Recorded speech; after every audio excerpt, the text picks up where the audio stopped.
as well as last week's shooting in Kansas City, remind us that while we may be a nation divided on policies, we are a country that stands united in condemning hate and evil in all of its very ugly forms.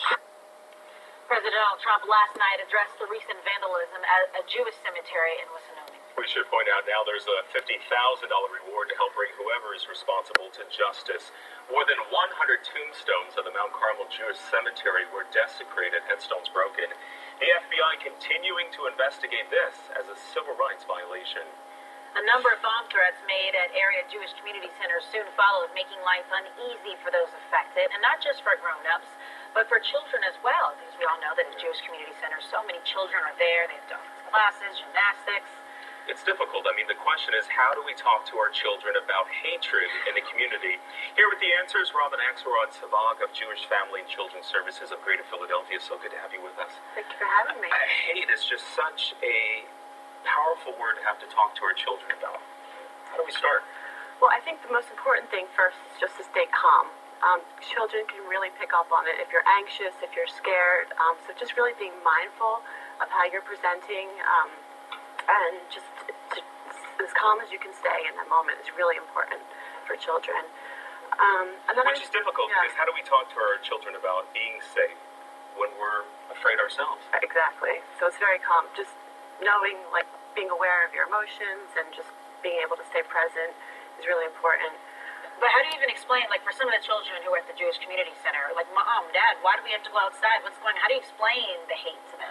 Should we tell them, oh, well, there was a bomb threat, or what do you say to them?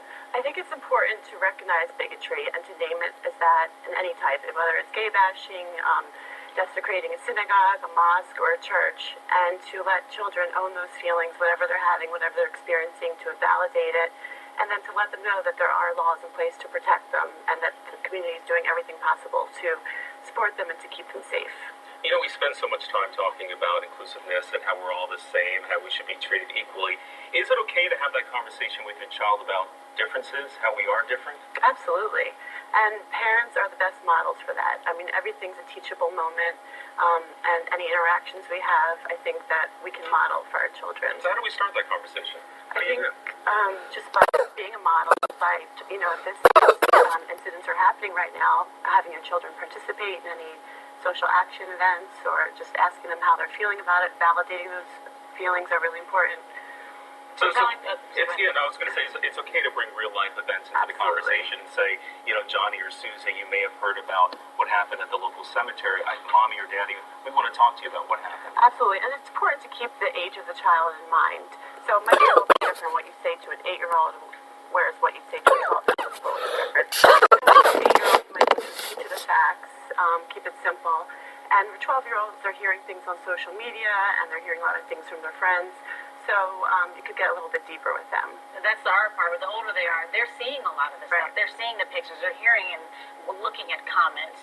Should we, when it comes to social media, do you tell them, hey, let's, you know, not look at certain things? Or I think it's important that the parents are the first to talk to them about it, and then really have those conversations. And then, I mean, you can't stop them from seeing what they see on social media, but being able to speak directly to your parents is the best thing that they can do. And it's okay. It's okay as a parent not to have all the answers. Exactly. You know, there are resources. Right. Admitting that you don't have all the answers is fine, and being able to say, this is upsetting for me too, and to let you have your feelings and emotions and express them is the best you can do as a parent, I think. okay. Well, thank you so much. Thanks for having me.